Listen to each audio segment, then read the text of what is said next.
This is the Spacious MG ZS and it's electric, meaning you can enjoy the size and space of an SUV while still being environmentally friendly. And if it is space you're looking for, then you don't want to miss this.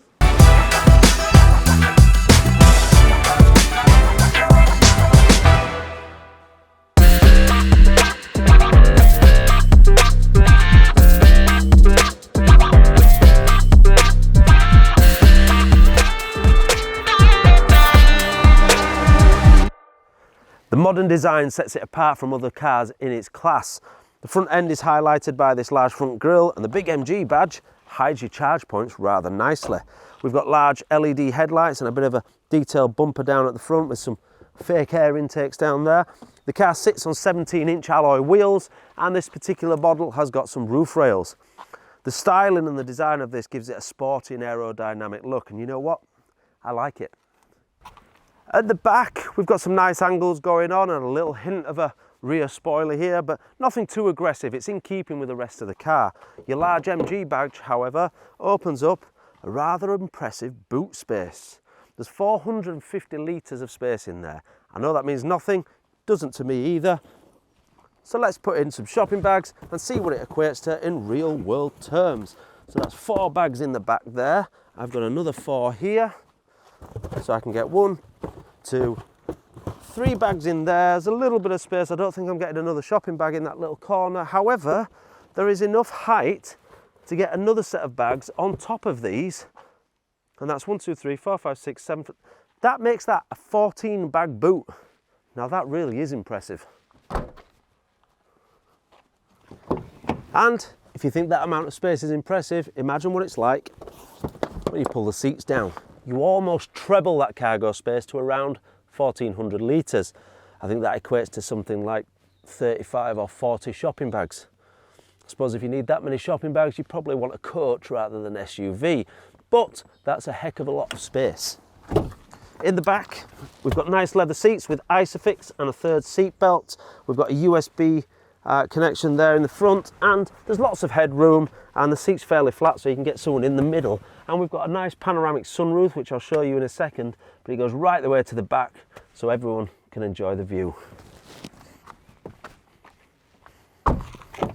When you jump in the front, the feeling of space continues again, just like it did in the back and just like it is in the boot. There is loads and loads of room in here. Steering wheel has some adjustment up and down, but you can't go backwards and forwards, which is a bit of a shame. But it doesn't really matter because you've got plenty of room, so you can move your chair to where you need it to be. We'll start the car up because it's electric, it's ready to go in seconds.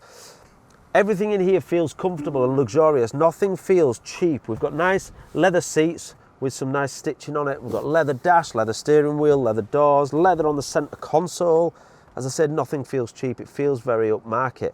It's a really, really nice car to look at. Your cluster down here with your speedometers, very, very clear. Lots of information on there. You've got your battery charge as well. It's showing currently just over half a battery charge left, which equates to, according to this, around 90 miles left. Now the official figure states something along the lines of, I think it's 163 miles to a charge. One thing I hear so much about with electric cars is range anxiety. Range anxiety, is it going to get me where I need it to get me to? We'll talk a little bit more about that later, but it all depends on how you drive it. You need to change your driving attitude a little bit when you've got an electric car, and I'll go through that again in a little bit later. Infotainment system, it's very clear, very user-friendly.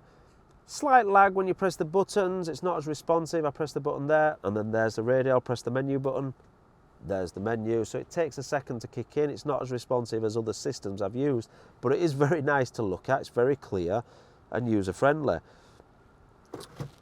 Got 2 cup holders. We've got a nice pocket there to store things in, and the door pockets are pretty large as well. Electric windows, electric wing mirrors, you name it, it's all there. We've got electric seats, and your climate control is separate, which, as you know, is a big thing for me. I prefer that. All in all, this is a really nice car to look at, so I wonder if it's just as nice to drive. Well, we're going to find out. Now before we go for a drive, I just want to point out that on the MG website, one of these will set you back around £30,000 for a base model. As soon as you upgrade that trim level, the price can jump up to around £36,000, £37,000. So it ain't exactly cheap. However, once again, we've got you covered. Visit AvailableCar.com and take a look at the 4,000 cars we've got in stock, including a few of these, and you might just be able to save yourself a few quid. Right, let's hit the road. Now the car's powered by a 105 kilowatt motor, which produces around 140 brake horsepower, but plenty of torque. So whilst its top speed may not be all that impressive, its acceleration is fairly quick. Now official figures say that it will go from 0 to 60 in, I think it's 8.5 seconds.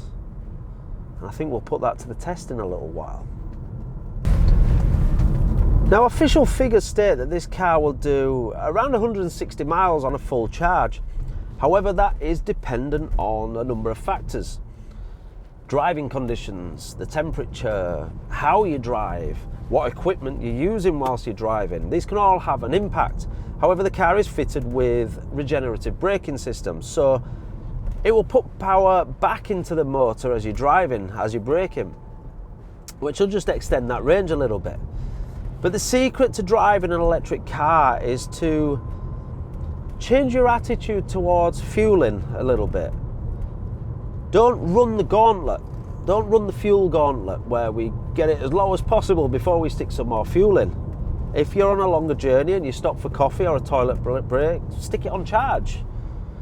As I said earlier, one of the biggest things I hear when it comes to electric cars is range anxiety, but I don't quite get that. If you've got 160 miles in the car, then you've got 160 miles, whether it's electric, petrol or diesel, doesn't matter, you've got 160 miles. Now, sure, electric cars may not go as far as a petrol or diesel car on a full charge or a full tank, but it doesn't matter. How far are you really realistically driving? Because to me, I can't remember the last time I drove more than 160 miles in one go. If I'm driving that far, I want a break. So when I stop for a break, I'll plug the car in.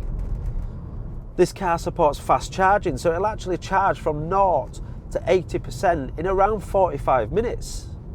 Now, if I stop at a service station, by the time I've had a toilet break, queued and got myself a coffee or a bite to eat, I've done half an hour or so already, so the car's nearly charged. I don't see what's difficult about that. A lot of people say that there's not enough infrastructure around for electric cars. Maybe there isn't at the moment.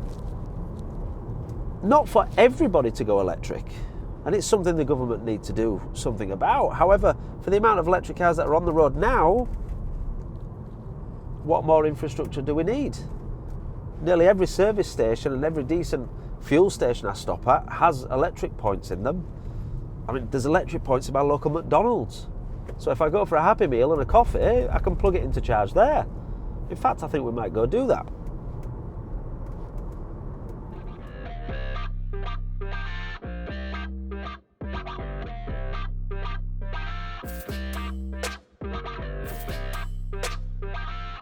A few moments later.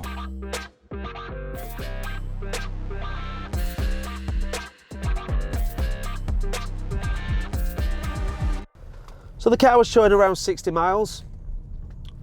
Called in McDonald's for a bite to eat. Plugged the car in whilst I went inside. I was in there maybe 10-15 minutes. I've come back out and the car's now showing 90 miles.